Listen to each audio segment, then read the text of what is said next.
Okay, so you have your pre-mixed agar and you want to know how to make it, or you want a video to go along with it. It has instructions right here, but I'm going to take you guys through it as well.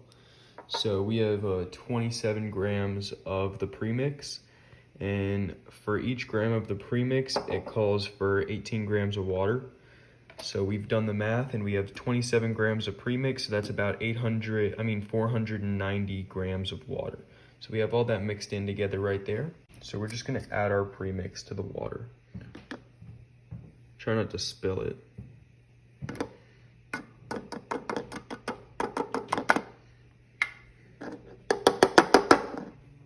All right, now you're gonna take this out. You're gonna get your favorite spoon. And you're gonna stir it up real good. Make sure it's all stirred up.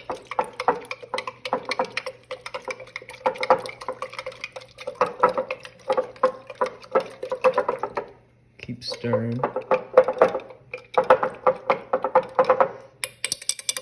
All right, and now that that's all mixed up, you're gonna wanna take it over here, add it to your little pot.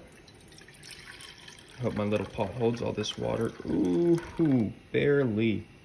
Now you're gonna wanna bring this to a steady, slow boil. I'll get back to you guys when it's at that steady, slow boil. Now, as your agar is heating up, make sure to stir it. You don't have to stir it too much, but make sure to stir it every minute or so.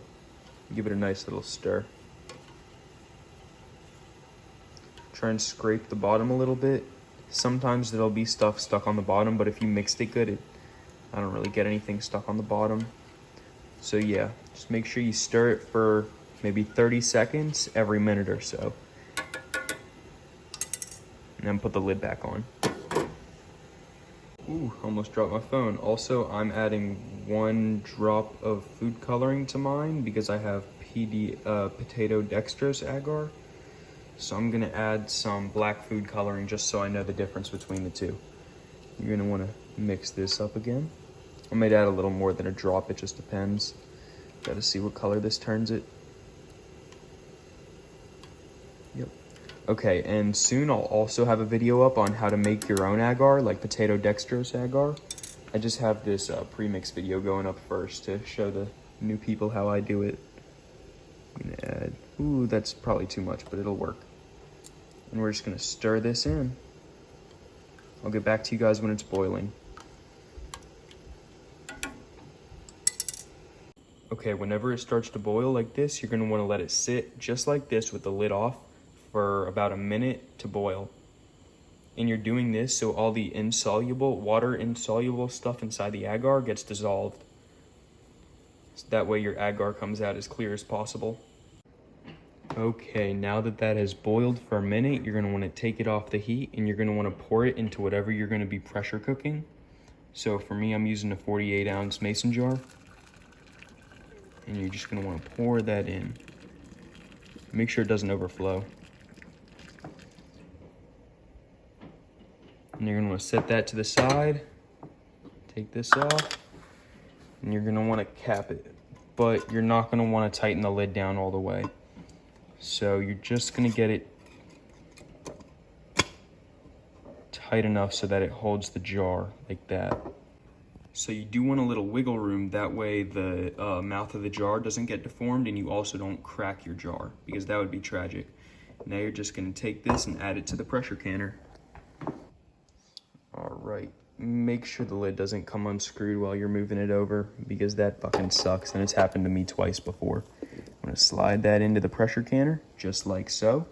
And you're going to pressure cook that for at least 15 to 20 minutes.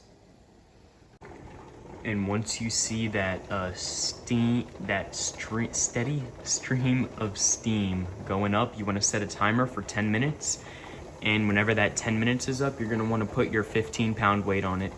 Minute timer is up, so now you're going to want to put your 15-pound weight on it, and whenever it starts doing its little, then you're going to want to set a timer for 15 to 30 minutes. I would suggest doing 30 minutes.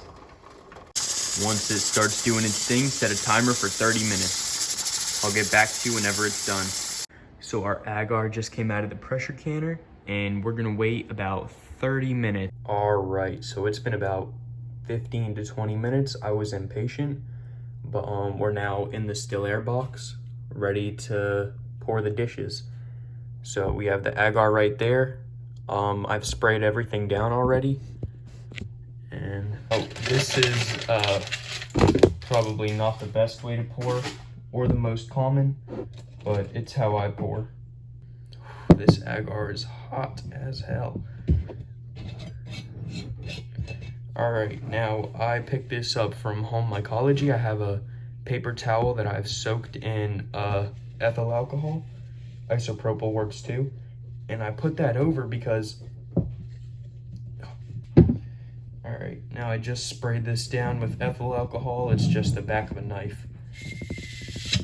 So did you hear that hiss? Yeah, that's the agar sucking, well, the mason jar sucking in air. So if you put that paper towel over it, all the air that it sucks in is gonna have to pass through that alcohol first. So I don't know if it's necessary, but I picked it up from him, and so far the contaminated dishes have not been because of the agar. It's been because of one of my errors after pouring the agar. All right. Now, I know that, all right, there we go. I can show a little bit more like that. So now that I touch the phone, I'm gonna spray my hands down again. You have to be sterile. I know it's a hassle, but it's definitely worth it. And just to make sure, I'm gonna spray down the inside of the box. All right, let's get started. So I'm gonna go ahead and lay maybe this many out.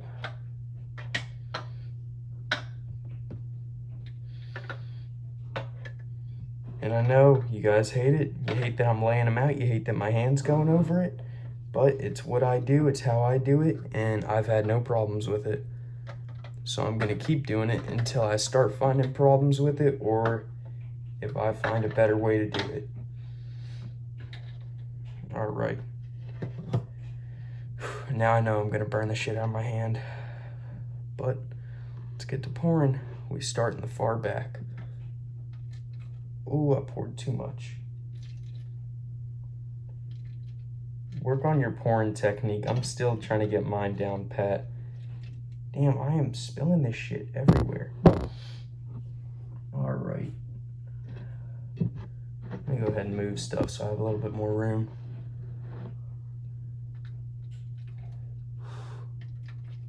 Yeah, this is burning the shit out of my hands.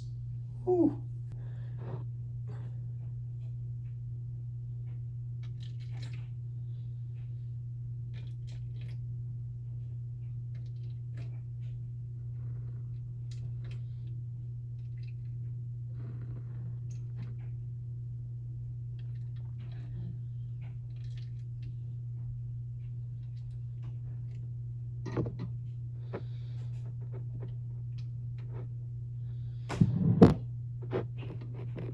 All right, now we're gonna put the lid back on the agar. We're gonna get, and these lids sadly cannot survive the pressure cooker, so I've already sprayed them down with isopropyl. I'm about to do it again, or ethyl alcohol, sorry, not isopropyl. All right, and it's gonna get a lot of condensation all over, so I'm not too worried about it. I'm just gonna cap them now.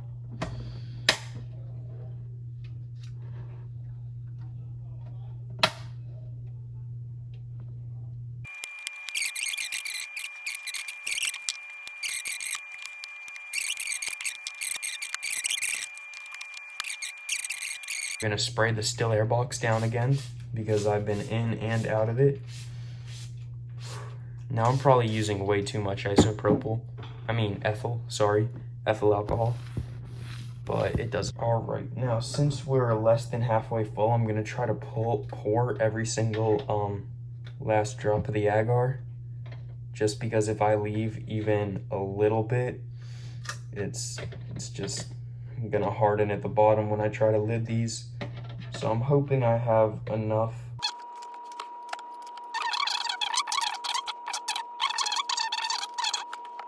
Hands again.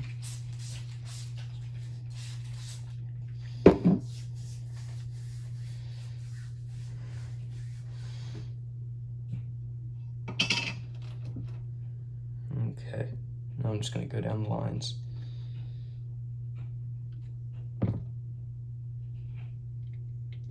And I'm taking my time, but also working fast so the agar doesn't harden.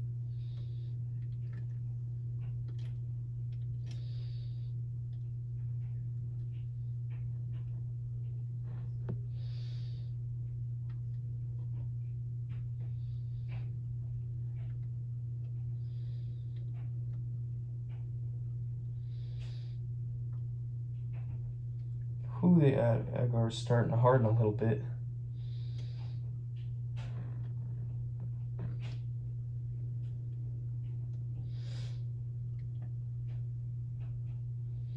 Just gonna add the rest to that plate. All right, now we're gonna start to lid these.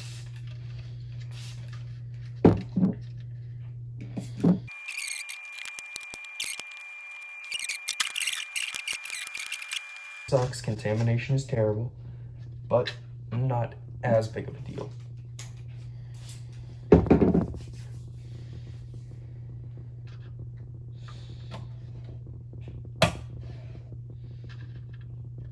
Okay. Now we're gonna let these bad boys set and come back in a later video to see how I'm gonna inoculate them. Thank you guys for watching, but that's how I pour plates. 7 grams of pre-mixed agar got me 30 deli cups worth, and I really like the color they turned out. That black and then whatever color they mixed in with it really made a nice one. But yeah, I appreciate you guys watching.